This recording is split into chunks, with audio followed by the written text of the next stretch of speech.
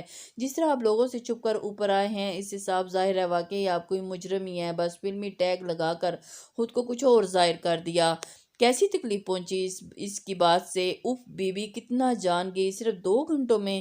ویسے بالکل صحیح اندازہ لگایا، سیریل کلر ہوں میں۔ اور اس کے کان میں پراسرار سرگوشی کرتا ہوا وہ حقیقی معنوں میں اسے ڈرا چکا تھا۔ اس کے نارمل لہجے سے لگ رہا تھا کہ جیسے وہ اپنی نئی نویلی بیوی کے بپھرے ہوئے انداز سے اس کو اپریشیٹ کیا تھا جو ابھی تک چادر میں ہی چھپی کھڑی تھی۔ Just remote what